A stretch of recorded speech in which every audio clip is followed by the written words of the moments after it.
नमस्कार, ABP news के खास चुनावी शो कौन बनेगा मुख्यमंत्री के साथ हाजिर हूं मैं रुमाना इसार खान। और आज बात यूपी चुनाव में शुरू हुए खानदान पर घमासान की। यूपी में इसी महीने पूर्वांचल एक्सप्रेसवे का उद्घाटन होने वाला है। प्रधानमंत्री नरेंद्र मोदी जाएंगे इसके लिए। देश का सबसे बड़ा एक्सप्रेसवे होने का ये रिकॉर्ड बनाएगा।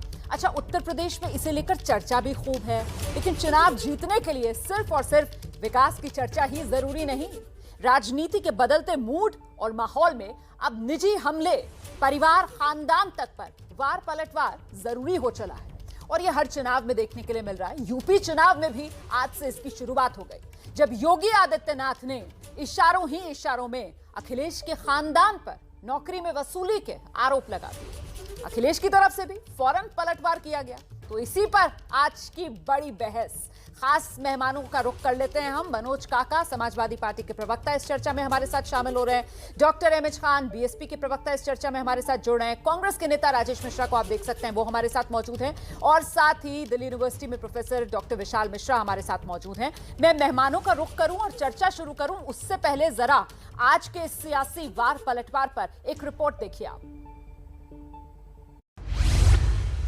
चुनाव नजदीक आते ही नेताओं की ओर से निजी हमले तेज हो जाते हैं। पक्ष विपक्ष के नेताओं की जिंदगी की कहानी जनता के बीच उछाले जाते हैं। परिवार और खानदान भी इस हमले से अछूता नहीं रहता। यूपी चुनाव प्रचार में आज इसकी शुरुआत हो गई बदायूं से, जहां सीएम योगी आदित्यनाथ ने विरोधियों के खानदान वाली पॉलिटिक्स को निशाने पर लिया और उसे बेरोजगारों से वसूली के खेल से जोड़ दिया। पहले नौकरी निकलती थी और एक खानदान का पूरा खानदान वसूली के लिए निकल जाता था। खानदान में भी कोई ऐसा रिश्ता नहीं था जो महाभारत की याद में दिलाता रहा हो। कोई चाचा था, कोई काका था, कोई नाना था, कोई मामा था, कोई भांजा था, कोई भतीजा था, कोई बबुआ था, कोई किसी रूप में काम करता हुआ दिखाई देता था। नौजवानों की नियुक्ति नहीं होती थी, क्योंकि जब व्यापक धांधली होने लगती थी कोर्ट उसको स्टे करता था। इस हमले से योगी फिर साफ करते दिखे कि यूपी चुनाव दो ही खेमे के बीच लड़ा जा रहा है, बीजेपी और समाजवादी पार्टी। अखिलेश यादव को भी ये समझते देर नहीं लगी कि खानदान पर शुरू हुई इस सियासी लड़ाई में उन्हें ही खींचा जा रहा है। अपने खानदान के पास चले जाएं मुख्यमंत्री जी, उत्तर प्रदेश का भला हो जाएगा। कम से कम मुख्यमंत्री जी को ये भाषा नहीं बोलनी चाहिए। और पहली बार नहीं बोलने, वो कई बार बोल चुके हैं खानदान। अब किसे खानदान याद आएगा? किसको माँ बाप याद आते हैं आखिरी में? किसको याद आते हैं?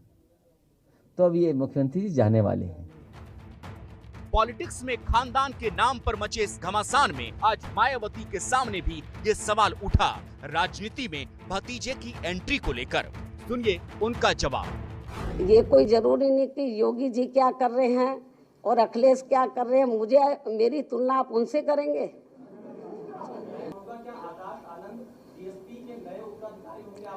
अभी मेरा स्वास्थ्य ठीक है, तो जब मैं पार्टी में कार्य करने लायक नहीं रहूंगी तो उस समय इसका जवाब दे दिया जाएगा।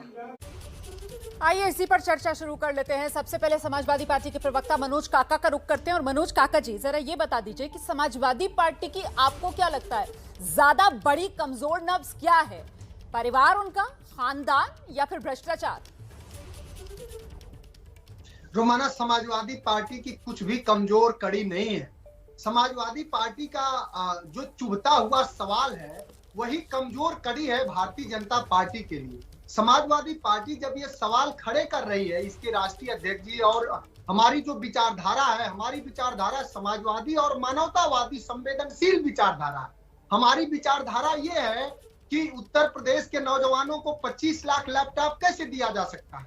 हमारी विचारधारा यह है कि माताओं बहनों को 55 लाख समाजवादी पेंशन दी गई। हमारी विचारधारा यह है कि जब आप दिल्ली से चलेंगी तो लखनऊ एक्सप्रेसवे से होते हुए 4 घंटे में आप लखनऊ आ जाएंगे। हमारी विचारधारा नौकरियों पर बात कर लें आज। और नौकरियों को लेकर आंकड़ा ये है कि आपने 5 साल में 2 लाख नौकरियां भी नहीं दी, और उन 2 लाख पर भी किस तरीके का पेच अटका ये देश ने देखा। वहीं योगी जी दावा कर रहे हैं कि उन्होंने 4.5 साल में 4.5 लाख नौकरियां दे दी। नौकरियों पर बात कर रोमान, हाँ बिल्कुल रोमाना, एकदम ठीक सवाल है आपका। नौकरियों पे जरूर बात होनी चाहिए। आपके आंकड़े हेतु बता दें और आप इसको नोट करिए। 2,55,000 भर्ती सिर्फ शिक्षकों की हुई, 59,000 भर्ती सिर्फ हुई पुलिस की, 33,000 लोगों को उत्तर प्रदेश अधीनस्थ कर्मचारी चयन आयोग के तहत एडजस्ट किया गया। और जब आप बीजेपी की बात करेंगी तो बीजेपी ने उत्तर प्रदेश अधीनस्थ कर्मचारी चयन आयोग के तहत एक लेखपाल की भर्ती दिखाई, सिर्फ एक। जब उस लेखपाल से लोगों ने सवाल खड़ा किया, आप जैसे जनवादी पत्रकारों ने और लोगों ने, तो वो भर्ती हुआ लेखपाल, एक लेखपाल नेपाल भागता हुआ नजर आया। तो उसने कहा कि हमको तो सरकार ने पैसे देके सिर्फ विज्ञापन बनाया था। तो जो लोग सिर्फ विज्ञापन आधारित नौकरी ढूंढ रहे हैं आज उत्तर प्रदेश में, ये वैसे आपने जो बात कही है ये तो वाकई में काफी सुर्खियों में रही थी। मुझे लगता है इसके लिए डॉक्टर विशाल मिश्रा को आना चाहिए और जवाब देना चाहिए कि काफी सुर्खियों में ये मामला रहा था।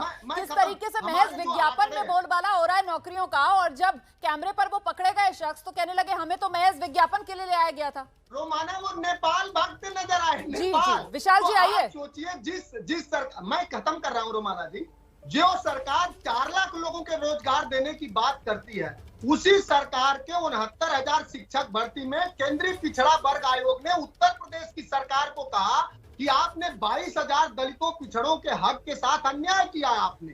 तो ये सरकार से समाजवादी पार्टी पूछना चाहती है, ये अपने संकल्प पत्र में उत्तर प्रदेश के नौजवानों को अब सुन लीजिए, रोजगार देने की बात करते थे। सर अब जवाब लेते हैं ना, जवाब लेते हैं, ठीक है आइए विशाल जी आइए। अरे सर रुकिए तो जवाब ले लीजिए। खत्म कर रहा हूँ कि तुम्हारे फाइलों में गांव का मौसम गुलाबी है, मगर ये आंकड़े झूठे हैं और दावा किताबी है।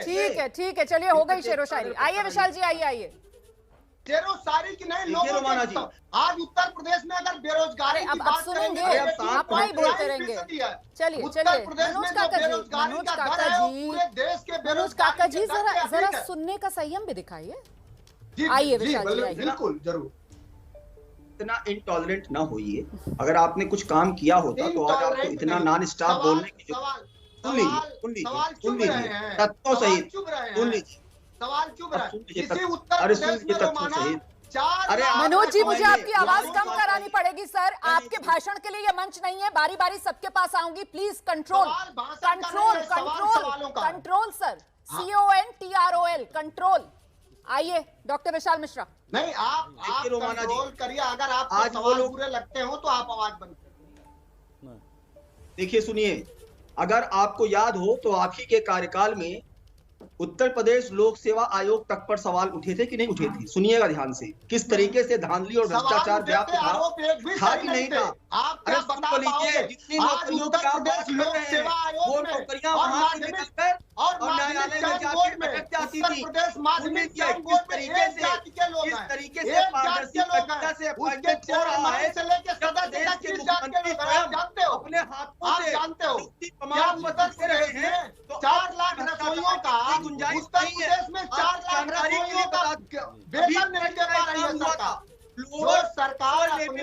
जो सरकार अपने वंचना पर, अपने प्रचार पर करोड़ों रुपया का आज उत्तर प्रदेश में रसोइयों का दोनों में से किसी की बात समझ में नहीं आ रही है। दोनों में से किसी की बात समझ में नहीं आ रही है। मनोज काका जी मैं आपकी आवाज कम करा रही हूँ। मनोज काका जी की आवाज कम कीजिए।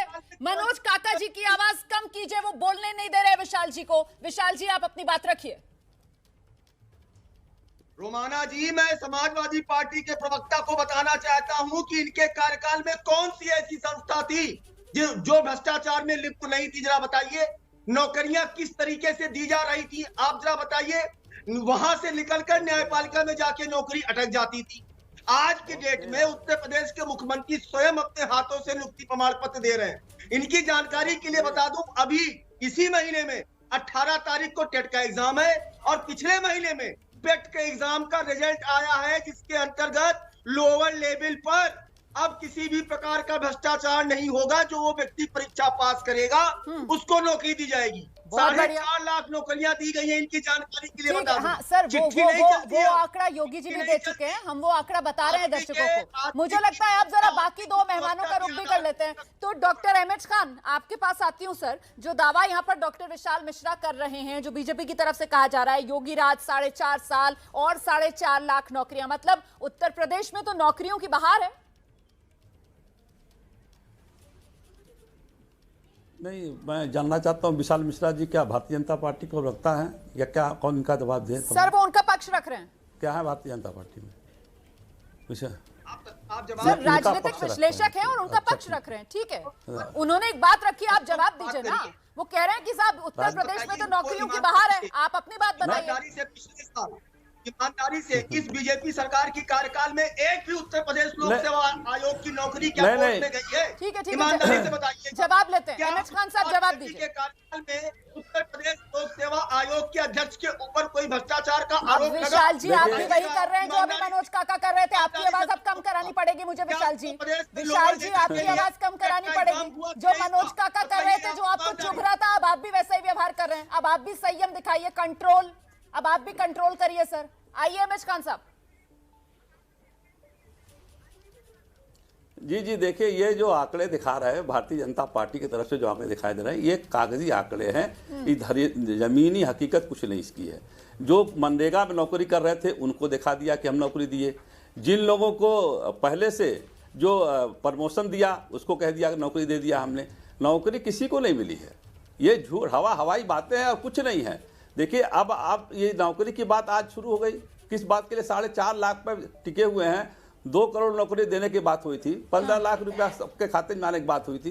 कहाँ है वो सब चीजें? अब आप घालमेल नहीं कर रहे अहमद खान साहब। तो आप केंद्र सरकार के दावों को लेकर यूपी के हवाले से बात को रख रहे हैं सर। 2 करोड़ नौकरियां और 15 लाख, यूपी की बात कीजिए ना सर। 80 लाख।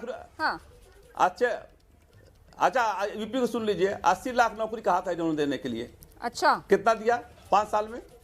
4.5 लाख आ गए। हाँ। 4.5 लाख आ गई है। अब सवाल इस बात का, नौकरी कहीं है ही नहीं है, नौकरी दे नहीं सकते। ये झूठ का पुलिंदा लेके बैठे हैं। अब जब चुनाव नजदीक आया है, काम इन्होंने कुछ नहीं किया है, तो अब ये कराना जा रहे हैं। कहीं हिंदू मुसलमान कर रहे हैं, समाजवादी पार्टी परफ्यूम लेके आ रही है। तो ये अभी कैराना पर तो, लेकिन आज आप जा रहे हैं। आज जब मैं नौकरियों को लेकर चर्चा करने के लिए बैठी हूं तो आप जवाब में कैराना पर जा रहे हैं। आप कह रहे हैं कि ये दावे जो हैं, आंकड़े जो हैं, वो बाजीगरी कर रही है योगी सरकार। लेकिन यहाँ तो पूरी की पूरी लिस्ट है। पुलिस विभाग में कितनी नौकरियां दी गई, बेसिक शिक्षा में कितनी दी गई, यूपी लोक सेवा आयोग में कितनी दी गई, राष्ट्रीय स्वास्थ्य मिशन के तहत कितनी दी गई, ये मेरे पास पूरी की पूरी लिस्ट है। मुझे लगता है छोटे से ब्रेक के लिए यहाँ पर रुक जाते हैं, उसके बाद ये चर्चा हमारी लगातार जारी है। और देखिए कांग्रेस के नेता राजेश मिश्रा जी भी अपनी बारी का बड़े संयम के साथ इंतजार कर रहे हैं। का रुख करते हैं। राजेश मिश्रा जी, 4.5 साल में 4.5 लाख नौकरियां, योगी सरकार का ये दावा, क्या आपको भी आंकड़ों की बाजीगरी नजर आ रही है? रुमाना जी, अभी आपने कुछ देर पहले जब बीजेपी के सो कॉल्ड प्रवक्ता बोल रहे थे जी, और उसके बाद आपने कहा कि यूपी में नौकरियों की बहार जैसे लगता है आ गई है।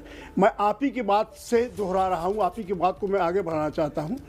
आज पिछले 44 सालों में सबसे ज़्यादा बेरोजगारी आज की तारीख में हिंदुस्तान में है। चूँकि यूपी सबसे बड़ा स्टेट है, इसलिए वो आंकड़ा यूपी में नंबर 1 पे है।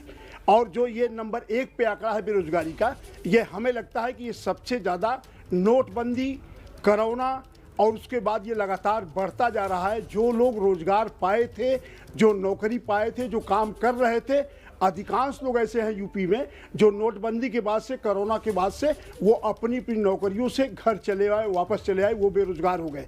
और आज की तारीख में सबसे ज़्यादा संख्या उनकी हो गई।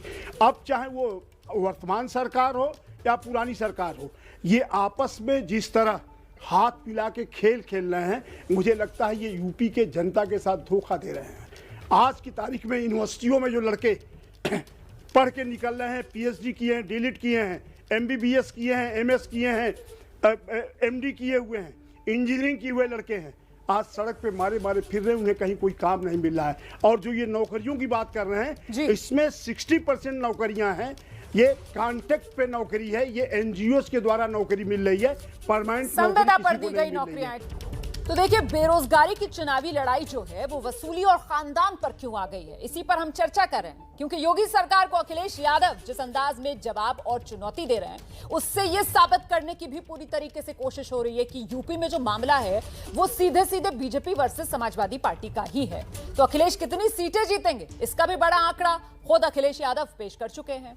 अब आज मायावती जो प्रेस कॉन्फ्रेंस के लिए आई, अखिलेश के उस आंकड़े को लेकर जब उनसे सवाल पूछा गया तो वो उसे बचकाना बता रही हैं। सुनिए जरा क्या कहा मायावती ने। प्रदेश में कुछ ही समय के बाद होने वाले विधानसभा आम चुनाव से पहले यहां भाजपा द्वारा विधानसभा की 403 सीटों में से 300 व सपा द्वारा 400 सीटें जीतने की जो बात कही जा रही है, तो ऐसे में इनका ये दावा इतना अधिक बचकाना व हवाई है कि इनकी इच्छा पूर्ति के लिए फिर तो यहाँ विधानसभा की सीटों की संख्या बढ़ाकर चुनाव आयोग को लगभग 1000 ही कर देनी चाहिए।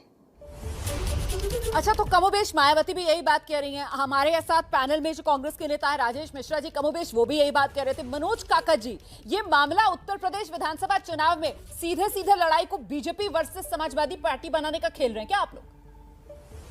देखिए, किसी भी लोकतांत्रिक चुनाव में कोई मामला नहीं बना पाता है। जो मामला बनाता है वो जनता बनाती है, और उत्तर प्रदेश की जो राजनीतिक रूप से चेतना संपन्न 24 करोड़ की जनता है, वो विगत 5 सालों में और केंद्र की सर सुनिए ना। अच्छा सुनिए ना, मैंने तो ये सवाल इसलिए पूछा, आप कह रहे हैं जनता जो है वो चेतना बनाती है, लेकिन योगी जी अगर अखिलेश यादव पर सुन लीजिए हमला करते हैं ये कहकर कि साहब धांधली की वजह से नौजवानों को नौकरियां नहीं मिलती थी। अगर वो कहते हैं कि नौकरी निकलती थी तो पूरा का पूरा खानदान जो है वो वसूली में जुट जाता था। अब अखिलेश यादव आते हैं और अखिलेश यादव क्या कहते हैं? अखिलेश यादव कहते हैं योगी जी अगर अपने खानदान के पास चले जाएं तो यूपी का भला हो जाएगा। भाई खानदान वसूली, आप बेरोजगारी के मुद्दे से क्यों भटका रहे हैं? रोजगार के आंकड़े क्यों नहीं अखिलेश यादव पेश करते?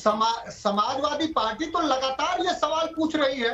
समाजवादी पार्टी लगातार ये सवाल पूछ रही है कि भारतीय जनता पार्टी अपने लोक कल्याण संकल्प पत्र में 2017 में कम से कम योगी जी को उसको तो पढ़ ही लेना चाहिए। हालांकि उस पर योगी की फोटो नहीं थी, उसको पढ़ना चाहिए। भारतीय जनता पार्टी ने 70 लाख नौजवानों को रोजगार देने की बात कही थी, तो कहाँ है 70 लाख रोजगार? 70 लाख में एक नौजवान को रोजगार दिखाया गया जो नेपाल भागता हुआ नजर आया।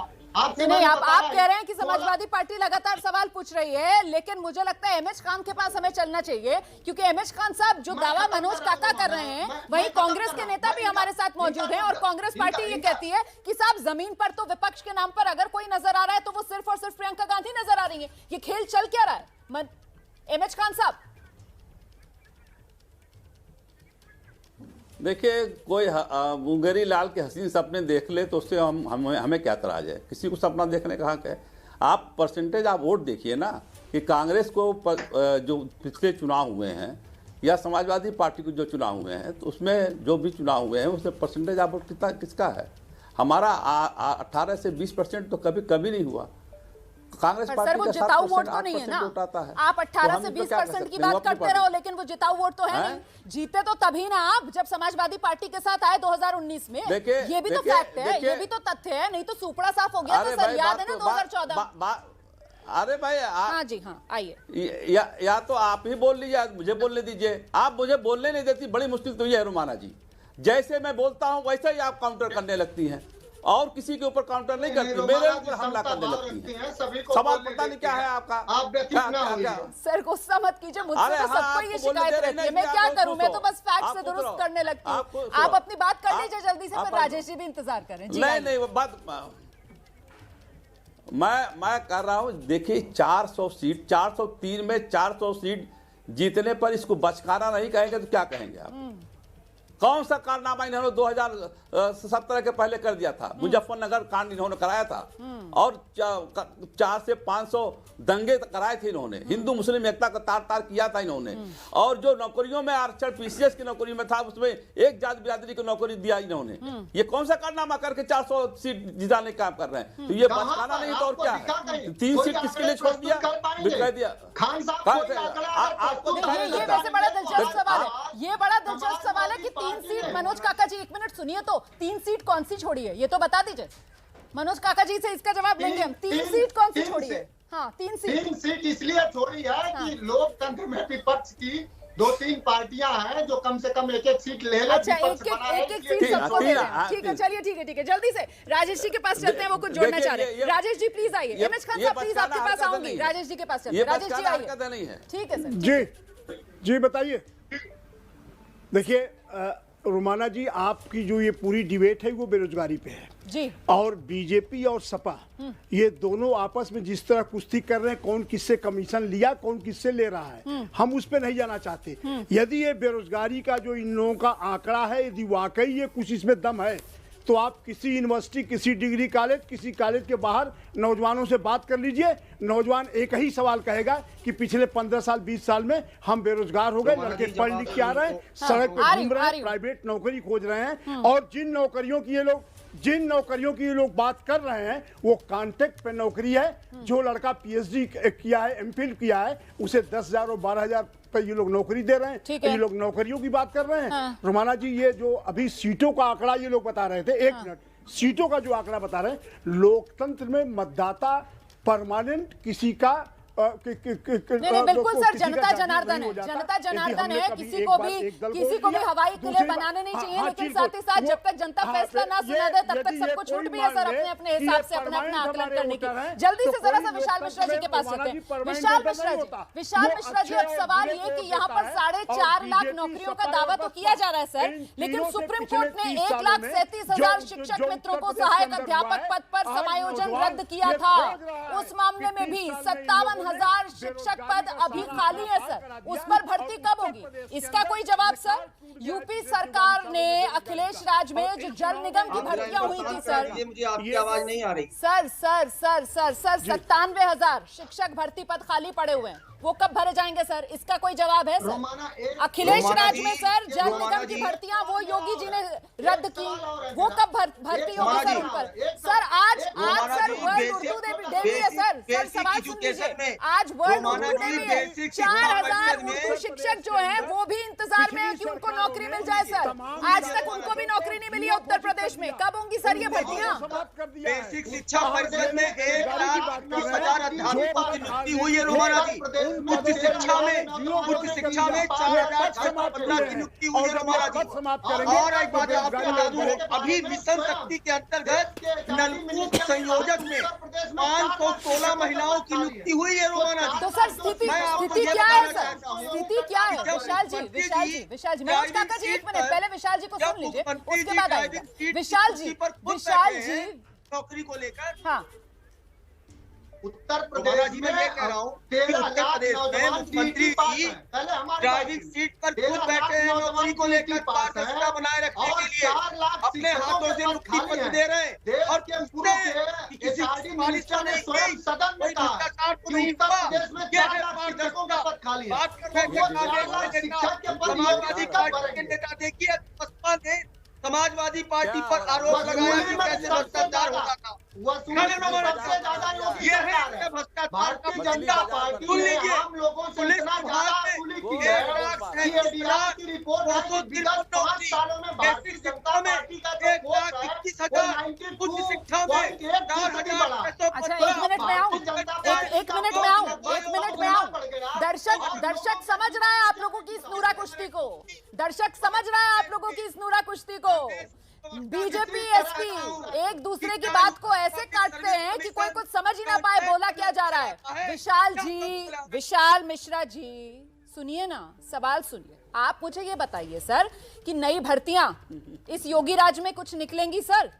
अभी आचार संहिता लागू होने से पहले क्या निकलेंगी? अब तो चली चला का बेला है। अच्छा मनोज जी सुनिए तो, हाँ जी आइए विशाल जी। माना जी, मैं यही बात बता रहा था समाजवादी पार्टी की प्रवक्ता को कि अभी पिछले महीने लोअर लेवल की भर्तियों को करने के लिए पिछले महीने रोमाना जी टेट का एग्जाम हुआ था, रिजल्ट भी आ गया है, जिसके तहत समूहगा जिसे हम कहते थे उस पर नौकरियों के अपॉइंटमेंट की प्रोसेस की शुरुआत होने जा रही। अभी रोमाना जी इसी महीने पुलिस की भर्ती फिर दोबारा होने जा रही है। पर रोक लगी थी और कितने पर एग्जाम हुआ है, आप इसका भी आंकड़ा बताइए ना दर्शक को। सर लाखों युवा इस वक्त जो है ये शो देख रहे हैं सर, आप बताइए ना मुझे, कितने पद खाली थे, कितने पदों पर एग्जाम हुआ है, कितने पद अभी भी खाली हैं जो भरे जाने हैं? सर आप दीजिए हिसाब। लाखों युवा उत्तर प्रदेश का इस वक्त आपको सुन रहा होगा और उम्मीद भरी नजरों से आपको देख रहा होगा। देखिए यहाँ पर कैसे लोग बैठकर भ्रम फैलाते हैं। क्या Uttar Pradesh UP public service commission contract पर नौकरी लगाता है? क्या यूपी चलिए आप वही बात रिपीट कर रहे हैं। आपके पास जवाब नहीं है मेरे सवाल का विशाल जी, आपके पास जवाब नहीं है मेरे सवाल का। एक मिनट राजेश मिश्रा जी को सुन लेते हैं, फिर मनोज काका आपके पास आ रही है। आइए राजेश मिश्रा जी आइए। रोमाना जी पब्लिक सर्विस कमीशन कॉन्ट्रैक्ट पर नौकरी लगाता है, UP service selection board contract. अरे सर विशाल जी रुकिए तो, विशाल जी रुकिए तो। राजेश मिश्रा जी आइए जल्दी से, राजेश मिश्रा जी आइए। एक मिनट जी, रोमाना जी इन लोगों से ये पूछ लीजिए कि पिछले 4.5 साल में कितने जो पद रिक्त थे, उन पदों को इन लोगों ने 0 घोषित किया, कितने पदों को इन लोगों ने समाप्त किया है और उसकी संख्या क्या है, सिर्फ ये उसका आंकड़ा बता दे। ये जो सरकारी पद इन्होंने 0 घोषित किया, उन पदों पे भर्तियां बंद कर दी गई। अब भविष्य में उन पदों पे भर्तियां नहीं होगी। जैसे चुनाव की टाइमिंग नजदीक आएंगे, ये चर्चा तो हम रोज ही लेकर आ रहे हैं, ये चर्चा सर। इसी तरीके से और चर्चा करेंगे। आज समय इतना ही है, लेकिन ये तय मानकर आप चलिए कि जैसे जैसे चुनाव की तारीख नजदीक आएगी, ये जो तापमान है चुनावी, इसी तरीके से ये और चढ़ेगा और ये तपिश और बढ़ेगी। बड़ी खबर, ब्रेकिंग न्यूज। करीब साल भर से दिल्ली में धरना दे रहे किसानों ने आंदोलन तेज करने का ऐलान किया है। संयुक्त किसान मोर्चा ने कहा कि 29 नवंबर से शुरू हो रहे संसद के शीतकालीन सत्र का अंत होने तक रोजाना 500 किसान संसद तक ट्रैक्टर मार्च करेंगे। संयुक्त किसान मोर्चा ने यह भी कहा है कि 26 नवंबर को पंजाब, हरियाणा, राजस्थान, उत्तराखंड और उत्तर प्रदेश से बड़ी संख्या में जो किसान हैं वो दिल्ली बॉर्डर पर पहुंचेंगे और बैठकों में शामिल होंगे। इतना ही नहीं, 28 नवंबर को मुंबई के आजाद मैदान में किसानों की महापंचायत होगी।